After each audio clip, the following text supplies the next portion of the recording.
Now, if you're not afraid of something a little out of the ordinary,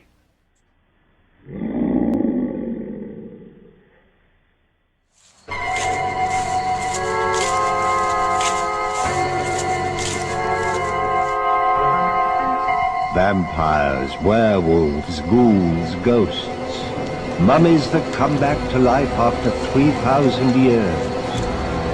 The magic moments of terror.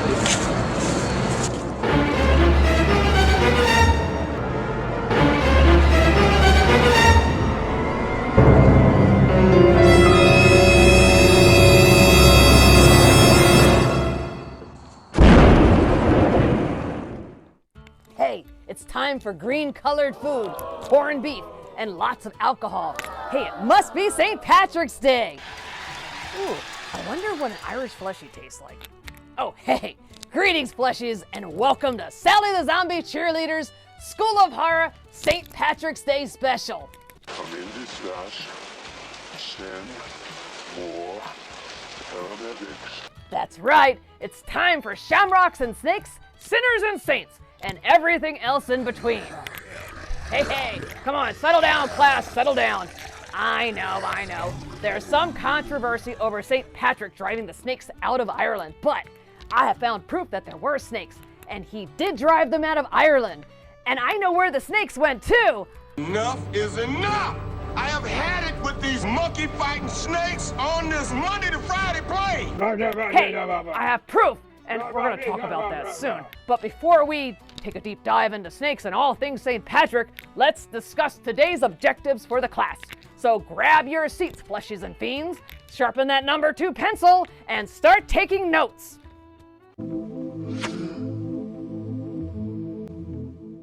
Okay, what will the fleshies and monsters know by the end of class that they didn't know or didn't want to know before tuning into Sally's show?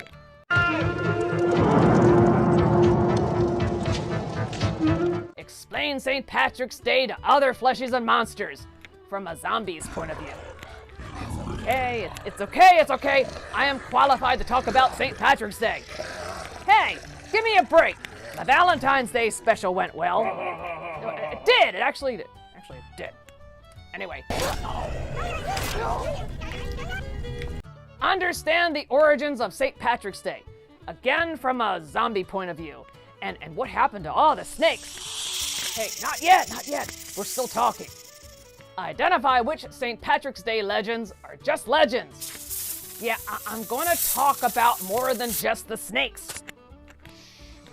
Not yet. Explain some of the differences between St. Patrick's Day in Ireland and the U.S.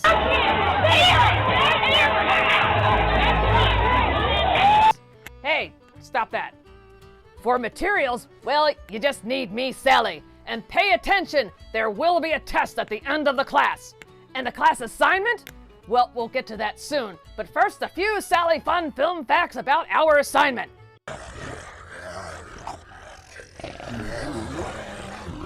Episode 3, Food on the Table, from the 1958 TV show The Veil. The Veil was a television show from 1958 hosted by Boris Karloff, and, well, it never aired on broadcast television. The stories were all supposedly based on true tales. Unfortunately, financial problems within the Hal Roach Studios resulted in production being canceled after only 10 episodes were made. The series was hosted by Boris Karloff. He also acts in every episode except one, and that's the Jack the Ripper episode. Good evening. Tonight, I'm going to tell you another strange and unusual story of the unexplainable, which lies behind the veil. In 2008, a 2-DVD set of The Veil under the title Tales of the Unexplained included the Vestris and Peggy for a total of 12 episodes. The Vestris was a pilot for a 1958 episode of Telephone Time, and Peggy, well, that was just lost. The minnow would be lost. All right, settle down, class. Our class assignment is to watch the 1958 classic, Episode 3, Food on the Table from The Veil. But before we start, let's go over a few vocabulary words and movie goofs. dinner and a show. A form of entertainment that combines a meal with some kind of entertainment, or when Ruth yanks the food off the banquet table during Captain John Elwood's celebration at the Mariners Club. I highly recommend that Captain Elwood stop going to the Mariners Club. More on that later. Suck out the poison. The act of sucking out venom by the mouth, and what Captain Elwood does after his wife is bitten on the arm by a snake that was hiding in his luggage, and then follows that up by re-poisoning her.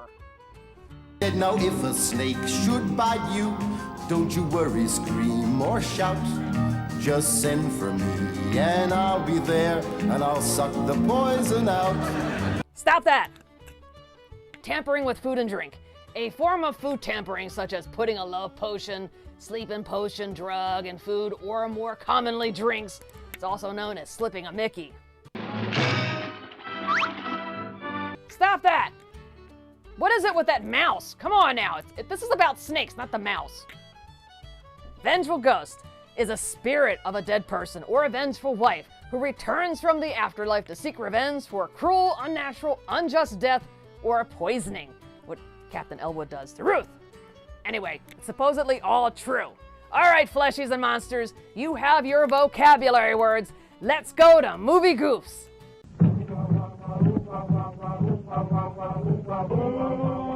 That's right, Movie Goofs. This is the part where you should be paying attention and taking notes. Actually, I only have one movie goof for you, and it's not really that much of a movie goof. In the final scene when the men are talking, the shadow of the boom mic is visible on the wall in the upper left-hand corner. It's kind of a common film movie goof, so take it or leave it. All right, settle down. You have your vocabulary words at Movie Goof checked off. Now your assignment is to watch the 1958 classic TV show that never aired, The Veil's Food on the Table. I see dead people. Oh, hey, we're back. Anyway, it's the magic of Sally's editing. So, Food on the Table was directed by Frank P. Bibas, written by Jack Jacobs, and stars Boris Karloff as the host and Captain John Elwood, Kay Stewart as Ruth Elwood, Tudor Owen as Captain Barney. Oh, hi there. Hey, stop that. Bruce Bender as Calvin Logan, and Eleanor Lucky as Bessie. Oh yeah, and the plot. A captain returns home from a sea voyage to a wife he does not love. He saves her life after she's bitten by a snake, and he almost immediately regrets having done so as he learns that a woman who he's secretly been smitten with has recently been widowed, and she's inherited a large sum of money, so she's rich and single. Hey, anyway, he plots his wife's murder. Well, that's what you call a very fickle but greedy maritime captain. Okay, class, we will apply what we've learned later in class, and yes, there will be a test. So let's go to Food on the Table.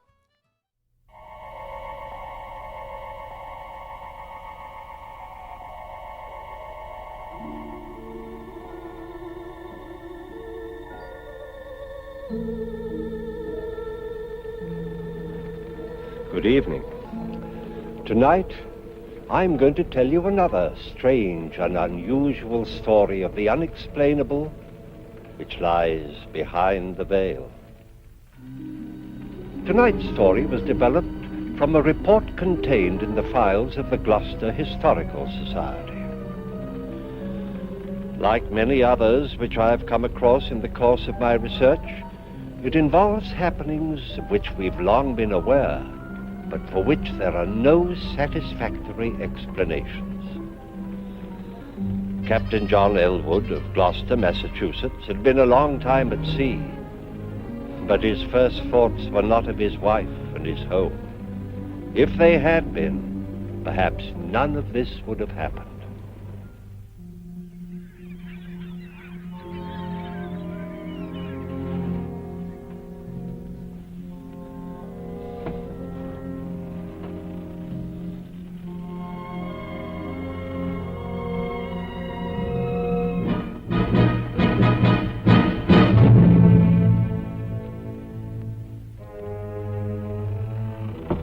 Come in. Here's the log, Captain. Everything's in order, sir. Thank you, Mr. Elwood. The crew's anxious to leave, sir. Most of their wives are waiting for them on the wharf. Indeed. The way they're behaving, you'd think we were months overdue instead of just 2 weeks. They've likely heard of our trouble with the snakes, sir. Happy to see us alive. Well, just the same, they'll grab their men by the ears and march them off to the paymaster before they start to kiss them. Ah, sir, some. There are all kinds among them. Is Mrs. Elwood out there? Oh, no, sir. The captain's wife is too well bred to show her emotions in public. Indeed. I want you to do something for me, Mr. Logan. I have to go to the company's office to make my report. Will you see that my gear's taken straight to my house? I'll do it myself, sir. That's very kind of you. Tell Mrs. Elwood that I'm fine. Be with her presently. Aye, aye, sir.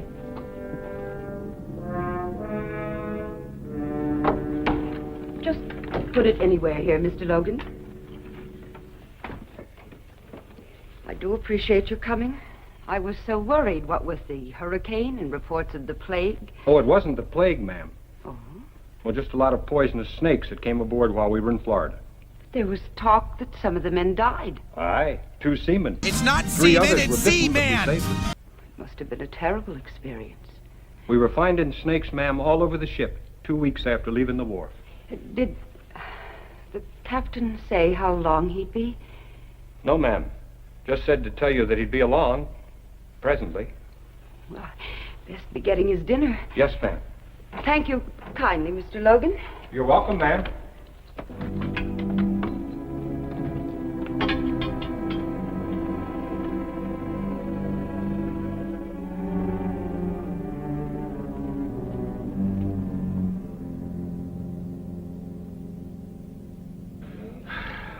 Good to be back, Barney.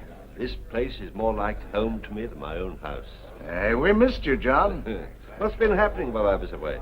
Oh, now, let me see. The Clarawell foundered 2 weeks ago off the coast. Nobody lost. The packet from England was late again, as usual. I think that's about all. Things have been fairly quiet. See, how about those snakes, John? When are you going to tell us about them? As soon as I get something to wash the salt out of my throat. Oh, yes. Bessie! Coming! Coming!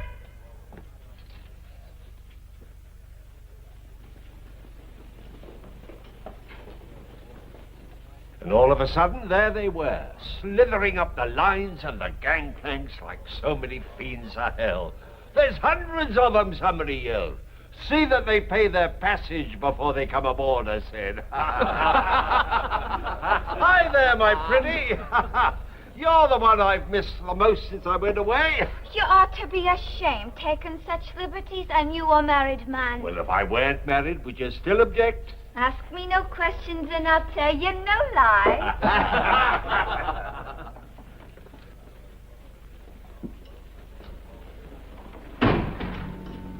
Afternoon, Mrs. Elwood. Good afternoon. I'd like a bottle of that Spanish wine that Captain Elwood favors. I think he'd enjoy it with his dinner. Be supper, more'n likely, ma'am. Club's having dinner in his honor. But I'll get it for you.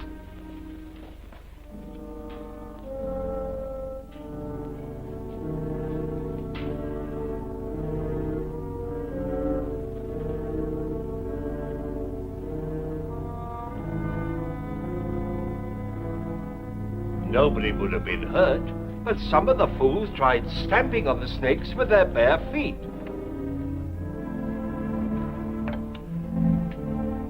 Excuse me, gentlemen.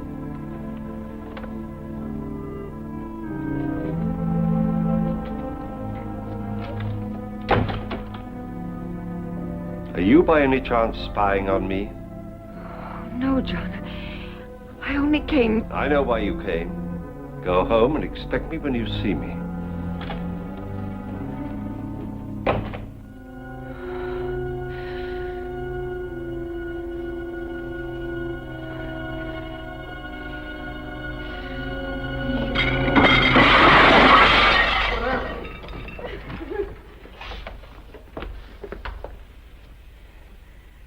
You may charge the spoilage to me, Captain Barney. My apologies, gentlemen. Shall we go home now, dear?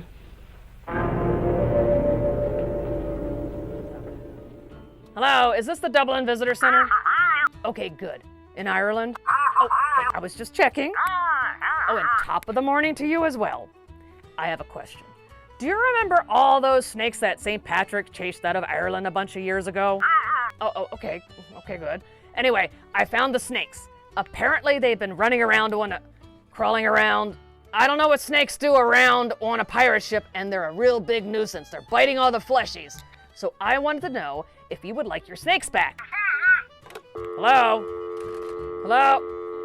It broke again. You know, I can understand why fleshies no longer use these type of phones because they break all the time. What?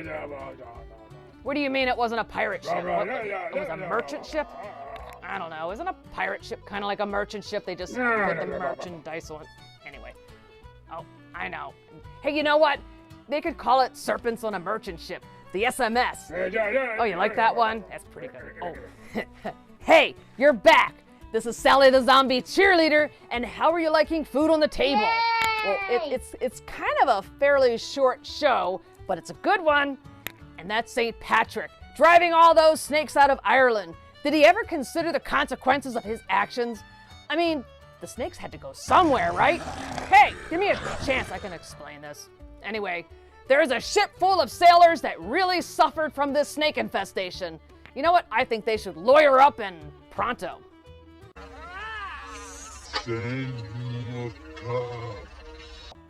Okay, let's talk St. Patrick and snakes. According to legend, St. Patrick traveled from what is now known as Britain to Ireland to do missionary work sometime in the 5th century. While he was there, he was attacked by a group of snakes. Hey, snake gangs roaming the streets of Ireland. Must have been a rough place to live back then. Serpent gangs harassing the leprechauns. All right, stop that. Anyway, serpents are supposedly the symbol of the devil. So St. Patrick cleansed the Emerald Isle of Evil by shooing every single snake he could find into the ocean. But did St. Patrick ever consider rehabilitation for the snakes? I mean, I think he could have given them a good talking to, and then, eventually the snakes could have been productive members of the Irish community, cleaning cars and being all snaky. I guess we'll never know. Oh, hey. Of course, some experts claim that due to the cold water, snakes never made it to the island in the first place. Actually, what snake would feel welcome after being chased out like that? I mean, come on. Now, according to scholars, when St. Patrick, or Patrick, was about 16, he was captured by Irish pirates from his home in Britain and taken as a slave to Ireland, where he looked after animals. Well, about 6 years later, he escaped, and he went back to Britain to his family. And a few years later, he became a cleric, and he returned to Ireland again as a cleric, I guess. And later in his life, he became a bishop, but little is known about the places where he worked. By the 7th century, he had already become revered as the patron saint of Ireland, probably because of the snake thing, or more likely because he brought to Ireland. Oh, and St. Patrick's Day is observed on the 17th of March, the supposed date of his death. And it's celebrated in Ireland as a cultural holiday. It's also widely celebrated in the United Kingdom, Canada, United States, Brazil, Argentina, Australia, and New Zealand. St. Patrick's Day is celebrated in more countries than any other national festival. St. Patrick's Day is the day when the color green becomes an additional food group for the day. Oh, and that green thing. Well, on St. Patrick's Day, it's customary to wear shamrocks. I have them in my lair. Green clothing, I have this stuff here, or green accessories. Oh, hey, this counts. So, St. Patrick is said to have used the shamrock to explain the Holy Trinity to pagan Irish. Hey, again, it goes back to the pagans. The story first appears in writing in 1726, although it might be older, in pagan Ireland. 3 was a significant number, and the Irish had many triple deities, a fact that may have aided St. Patrick in trying to convert pagans to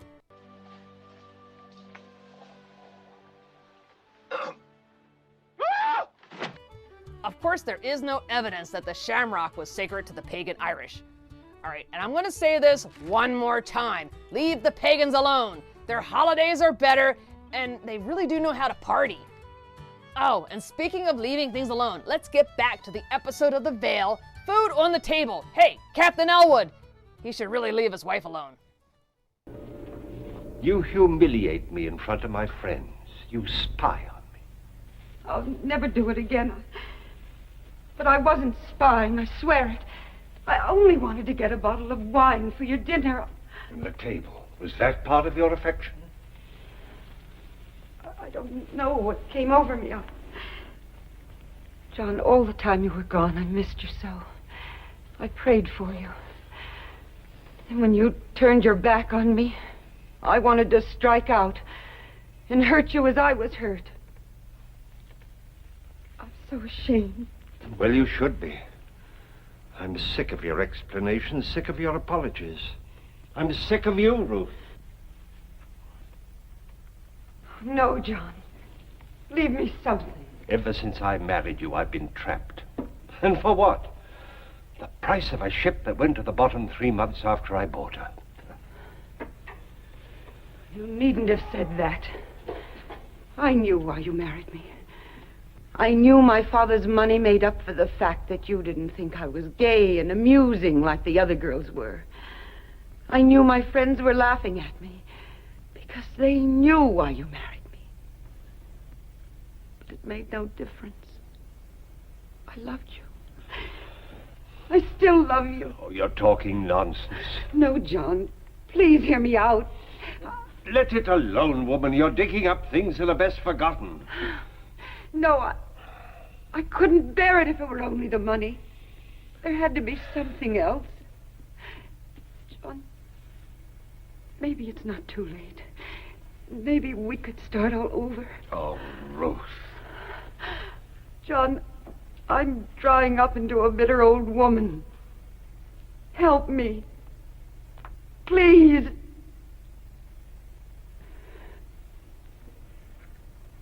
I'll unpack your things.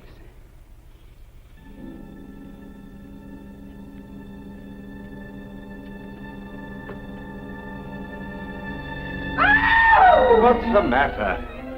A snake! It ain't bit me! What?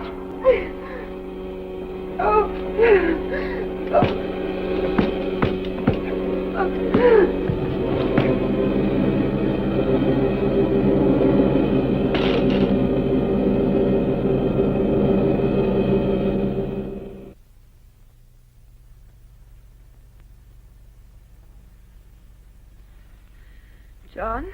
It's all right, Ruth. The snake. He's dead. I killed him. So I've taken care of your hand, and the doctor will be here soon. I don't think we'll need him, though. I'm sure I got all the poison out. You saved my life.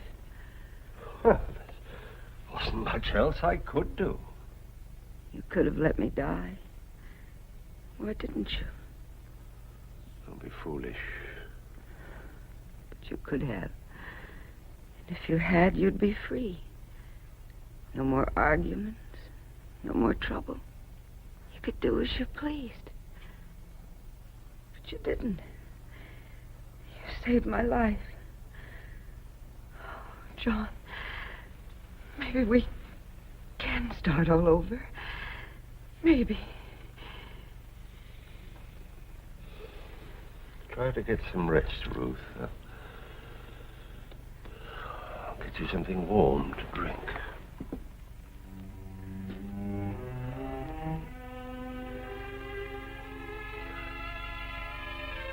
It's a lucky thing you were home, John.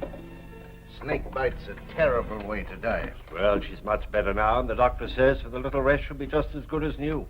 You're thankful for that, I'll wager. Oh, I can't wait to sail again. Always more trouble ashore than when you're at sea. And I can't make any money just sitting here, much as I like it.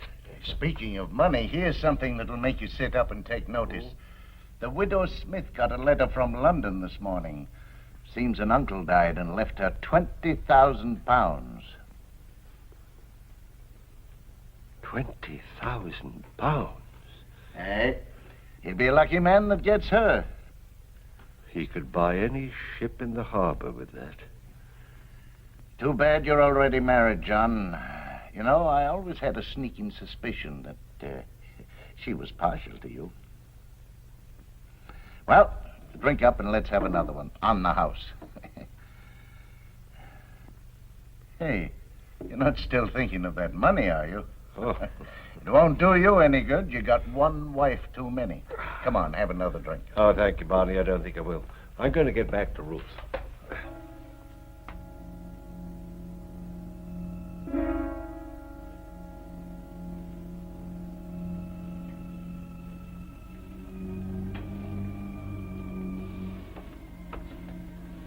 Ruth? Yes, dear? I've been thinking over what you said. Maybe what happened this afternoon is a sign for both of us. We will make a fresh start. Oh. By Harry, I'm going to take you with me on the next voyage. I'll fix it all up with the owners in the morning. Oh, John, I love you for the thought. Are you sure you want me to come along? Why, of course I do. Oh, I've been very selfish about the whole thing. Seeing new places, doing new things, and you've just been left alone here in this old house. No wonder you were unhappy. No, it's not that at all. I love our house. Well, you want to come with me, don't you? Yes, of course I do. But I warn you, I'm not very good on boats. Huh? I get sick. Oh, nonsense. Couple of days at sea and you'll be just like a regular old sailor. Besides, I want you to come. John, you won't be sorry. From now on, things will be different. Yes. From now on, things will be different. Hello, is this the Office of Revenue Commissioners? Okay, good. Is this the place that I have to call when I need to declare something that I want to send to Ireland? Excellent. Look, I have a few thousand snakes in my lair, and this is a problem because it's really cold in here. You know, when it's winter, the snakes aren't happy, and they're really, really homesick for Ireland. Hello? Hello? I know, I'm working on it. I'm doing the best I can. I will call back later. Maybe I'll get a different fleshie. Oh, hey, you're back. Sally the Zombie Cheerleader here, and I have made it my mission to help send the snakes back to Ireland where they belong. Hey, I know what I'm talking about. Right, Mr. McSnakey? See, he just told me he's 100% Irish. Just look at how he's dressed. He's got the hat and the shamrocks and the green stuff. I mean, just look how he's dressed. How could he not be any more Irish? Don't worry about it. He's not lying. I'll take care of this later. Don't worry. So, while I sort out my snake situation, let's talk St. Patrick's Day legends. The legend of St. Patrick has evolved during the 1500 years or so since the missionary first arrived in Ireland. There's been a lot of embellishing over the years, and actually his story has become more of a mixture of truth, myth, and fantasy. But before the end of the 7th century, St. Patrick had already become a legendary figure, and that legend continues to grow to this day. St. Patrick himself wrote that he raised people from the dead. Wow. And in some accounts, St. Patrick revived 33 fleshies, some of whom are said to have been dead for many years. Bring out your dead! Stop that! Anyway, he also reportedly prayed for food for hungry sailors traveling by land. They're sailors, why are they traveling? Anyway, they were traveling by land through a desolate area, and miraculously a herd of swine appeared.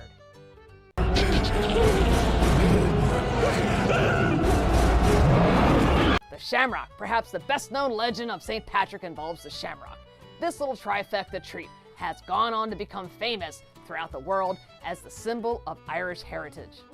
After training as a priest and bishop, Patrick arrived in Ireland around 432 and immediately set about trying to convert the pagan Celts who inhabited the island to... Anyway, having previously lived and worked there, he was probably already aware that the number 3 held special significance in Celtic tradition, and indeed in many pagan beliefs, and he applied this knowledge in a clever way.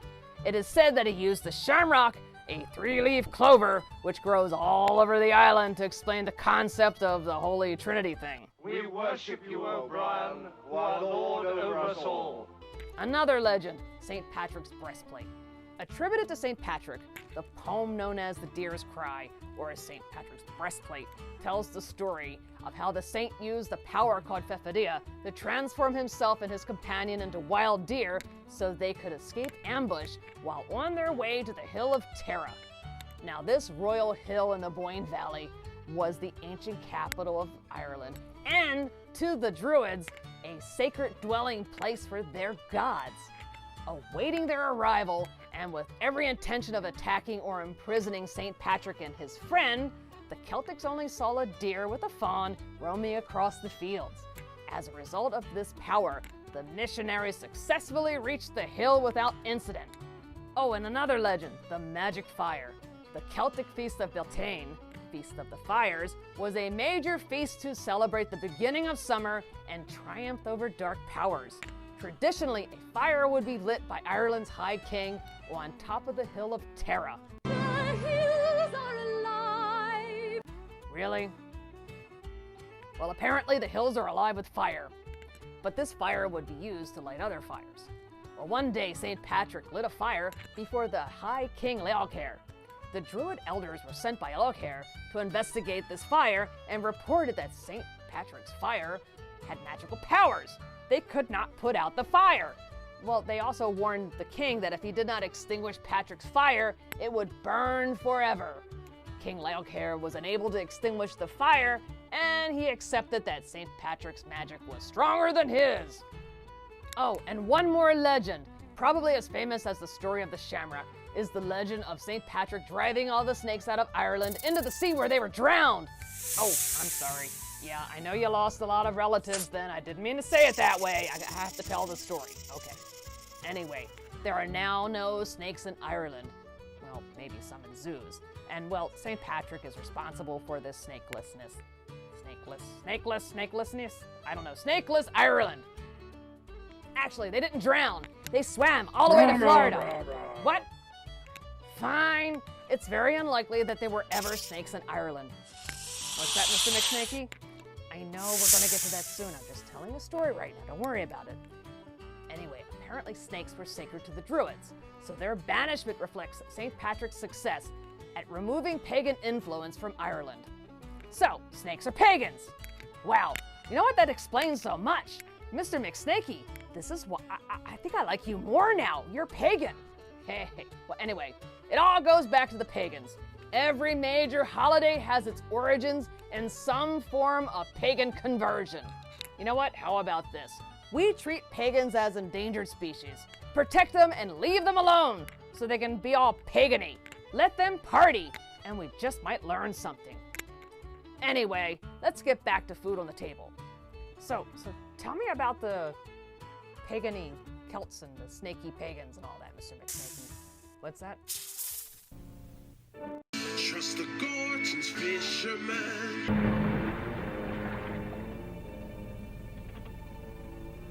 Have the carpenter repair the afterdeck ladder before somebody breaks his neck. Aye, sir.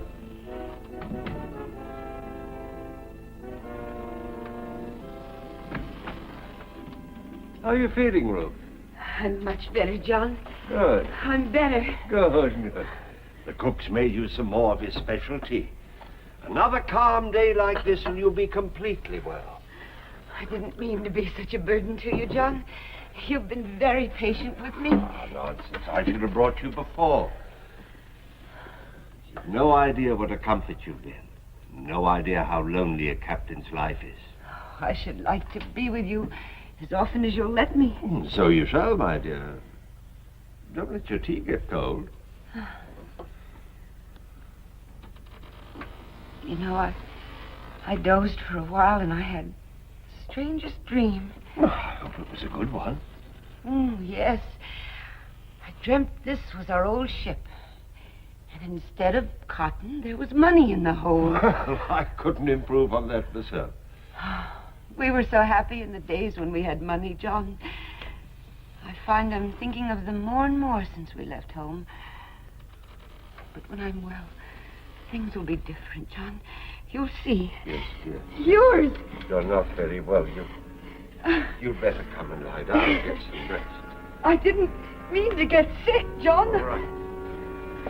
I didn't want to get sick. I'm such a burden to you. I should have stayed home. I should have stayed at home.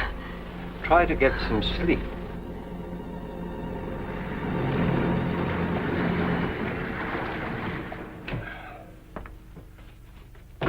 You asked me to see you after my watch, sir. Yes, I did, Mr. Logan. Frankly, I'm very worried about my wife's illness. You've always been handy around the sick, and, well, frankly, I thought maybe two heads be better than one. Yes, sir. I wondered if you'd take a look at Mrs. Elwood, too.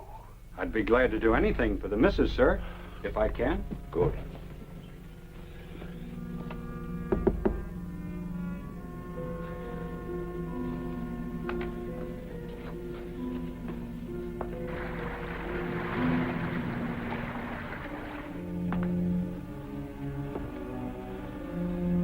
First, I thought it was cholera. No, sir. It's like nothing I've ever seen. Well, if she's not better in a few days, we'll lay a course for St. Augustine. Aye, sir. And you'll enter a full report in the log, won't you? I will, Captain. I do hope she's better soon. Thank you, Mr. Logan.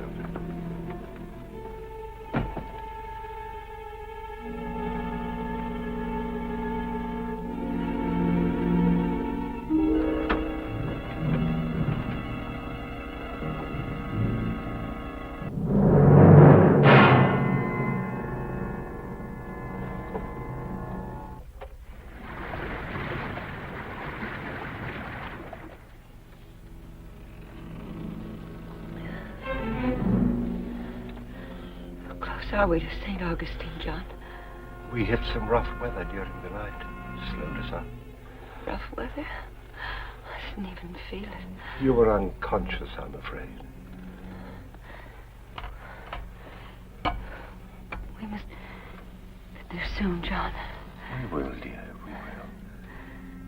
Now try to get some rest. I have to go up on the bridge.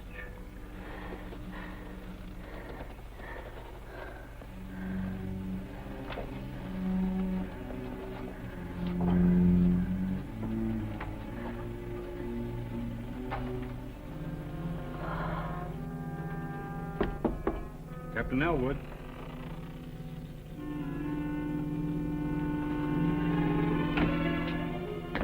Sir, we're way off our course to St. Augustine. If we don't turn now, I'm well aware of our position, Mr. Logan. My order stands. We stay on course for Jamaica. But I looked at Mrs. Elwood yesterday, sir. She won't last that long. My wife and this ship are my responsibilities. She'll be alive when we get to Jamaica, I warrant. As you say, sir.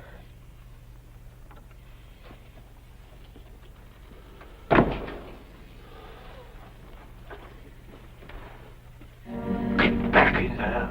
Liar. You want me dead. Mr. Logan. Mr. Logan. You had enough poison to kill two people. You might as well know it now. I wanted you dead, and now you will be. You're an evil man, John Elwood. And you'll be repaid with evil. You... Oh.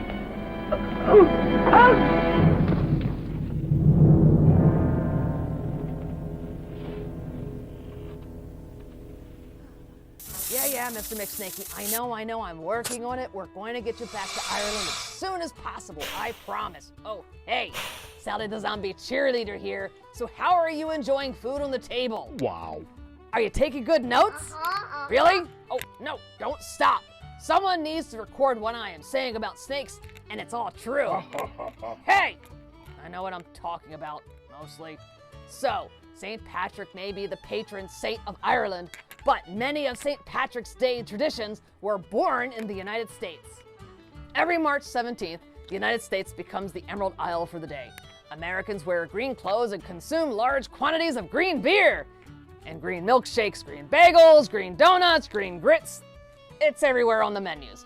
Chicago even dyes its river green. Revelers from coast to coast celebrate all things Irish by hoisting pints of Guinness and cheering bagpipers, step dancers, and marching bands as they parade through the city streets. these familiar traditions weren't imported from Ireland, they were in fact made in the USA. In contrast to the parties in the United States, March 17th has been more solemn than holiday in Ireland. Since 1631, St. Patrick's Day has been celebrated as a feast day to commemorate the anniversary of the 5th century death of St. Patrick, who has been credited with spreading to Ireland. And for several centuries, there have been no parades and certainly no green-colored food or drink, particularly since blue and not green was the traditional color associated with Ireland's patron saint prior to 1798 and the Irish Rebellion. Oh, why didn't you tell me it was blue and not green?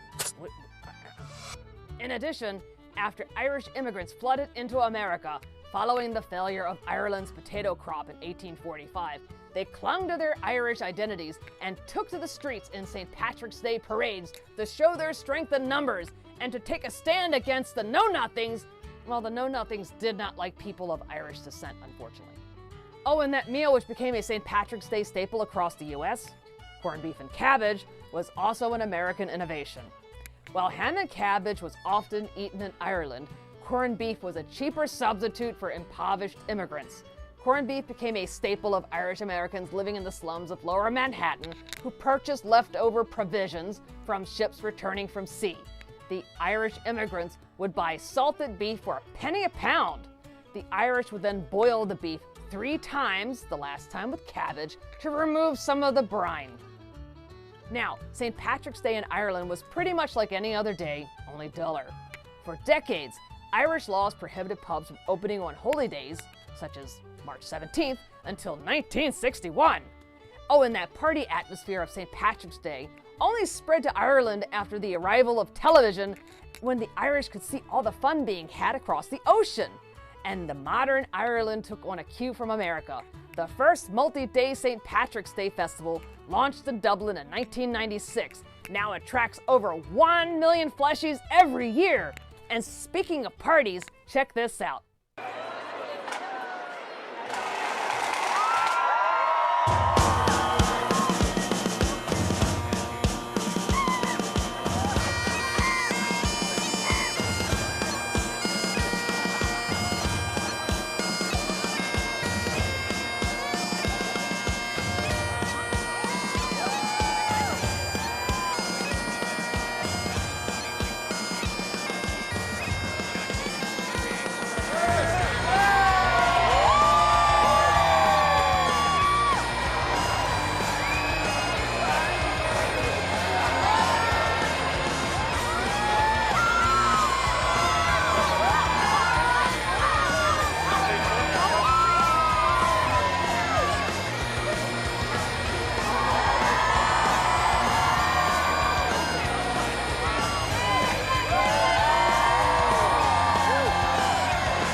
John, you can't spend the rest of your life in mourning. You got too many good years ahead of you. I miss her, Barney. Oh, of course you do. It's only natural, but you've got to start thinking of yourself. Ruth wouldn't want you to become a hermit. It's lonely without her. But at your age, that can't last forever. The widow Smith has been visiting you, hasn't she? Yeah, she's been very kind. She knows what it means to lose someone you love. She's a fine woman, John. I think she's got her eye on you. Oh, nonsense, Barney. I'd never think... Oh, I'll give you a year. Nobody expects you to wait longer. And, John, it's time you got out of the house, now. Think so? I do. We're having supper tonight in honor of a new member. Your old first mate, Logan. You've got to come, John. He'll be expecting you. Oh, I don't know. I'm giving you orders. Now stop acting like a lost puppy. All right, Barney, if you say so. I do, sincerely. Now it's time for me to get back to the club.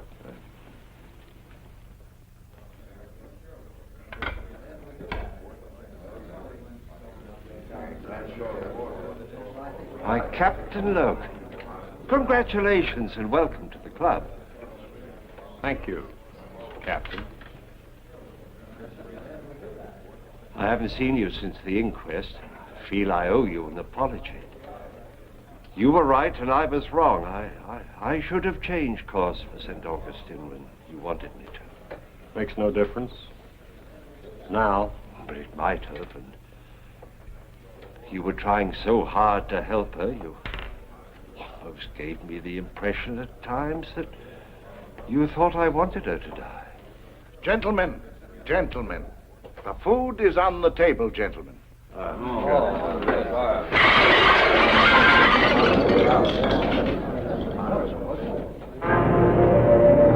Clumsy wench! I didn't do it, sir. I didn't.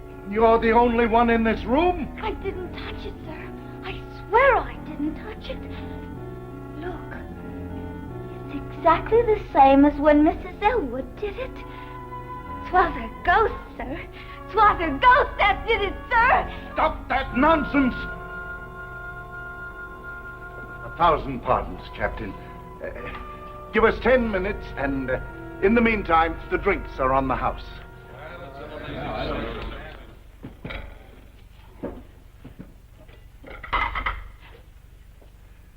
Now, get out, both of you.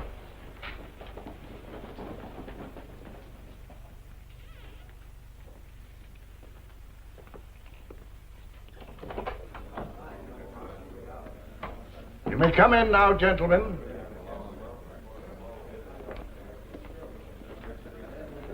'Twas the girl did it, gentlemen. Saints preserve us. 'Twas her ghost. Her ghost.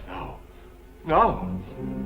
You fools, are you frightened by a superstitious servant girl? Barney Logan, help me, I'll show you it's nothing.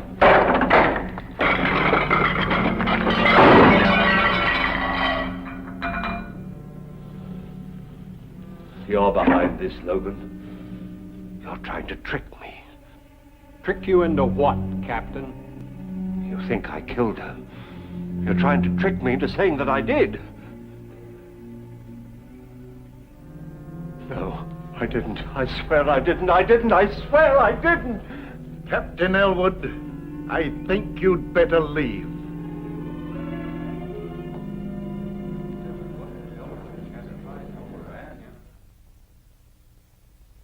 Aye, he finally got a ship, if you could call it that.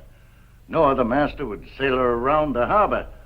She leaked like a sieve, and her crew, well, I wouldn't sail with them across a mill pond. But 'twas all Elwood could get, so he took her. Captain Barney. Gentlemen, have you heard? It's the Coverley. That's Elwood's ship. Aye, her crew's just been brought into the harbor. What happened? Nobody knows. They say that the weather was fair and the sea was calm, and suddenly she just broke up. But her crew was saved. Aye. All of them, all except Captain Elwood. It's retribution. The devil has claimed his own. Gentlemen, the food is on the table.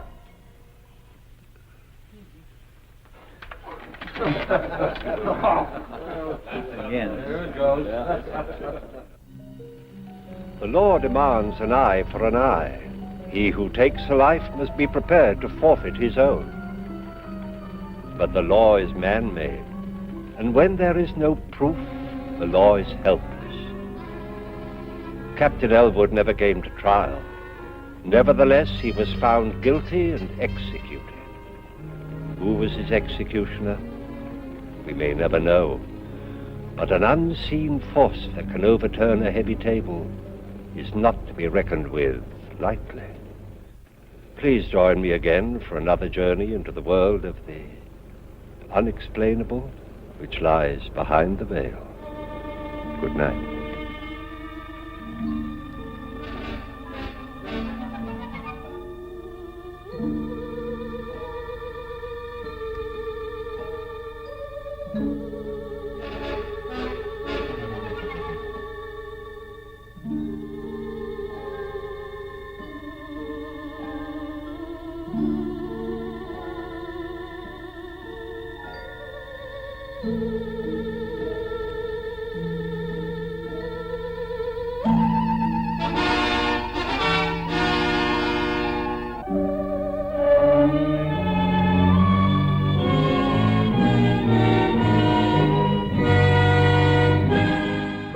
I know. The moral of the story is, if you're going to off your wife, don't go back to the Mariners Club. What's that? I know. I'm working on it. I'm still trying to find someone in Ireland that's going to take a few thousand snakes. Don't worry about it. Oh, hey, you're back. Sally the Zombie Cheerleader here. And how did you enjoy the Vale's food on the table? Well, actually, it should have been called food on the floor because Ruth kept on anyway. Duh. All those poor snakes on the ship. I guess they should have stayed in Florida and finished their vacation. What's that? You want to go back to Florida? What about Ireland? Too many potatoes? We'll talk about this later. Anyway, Captain Elwood paid the ultimate price for offing his wife. As for Ruth, she hosts nightly magic shows at the Mariners Club, but be warned, don't use the good china. She tends to make a mess. Come on, she's still learning the tablecloth trick. Give her a break. Oh, and I think we could put the rest of the so-called legend about the snakes in Ireland. They were there, and they swam and they swam. A shipwrecked sailor found himself in a plight. Lost at sea, he was really a sight. He swam and swam till he thought he'd die, when a wondrous sight appeared to his eye. A derelict boat that saved his life and put an end to his watery strife. Stop that! Only fleshies from Maryland will get that reference. Anyway, they swam to Florida, where the snakes eventually bought tickets from an unscrupulous iguana, and they got stuck on a ship. Apparently, they were told the ship would take them back to Ireland. Really? You know, your story keeps changing. Why didn't you guys just stay in Florida? What do you mean, too many iguanas? Just stop. I just can't. Anyway, we found Ireland snakes. Most of them are still in Florida or maybe stuck on that ship. So, takeaway lessons. If you get kicked out of Ireland, swim to Florida and stay in Florida. By the way, I hear iguanas taste good. You know more about snakes and St. Patrick legends than maybe you wanted. Snakes and pagans, that's all you need to remember. Enough is enough! On March 17th in the United States, everyone is Irish for a day. And in Ireland, they're Irish every day. Once again, pretty much all major holidays are hybrids of pagan holidays. So the pagans would stop being so pagan. Can we just have the pagan traditions back, please? Anyway, class is over and it's time for you to leave. Until next time, this is Sally the Zombie Cheerleader and her School of Horror. Don't forget to turn your test papers in before you leave. Bye!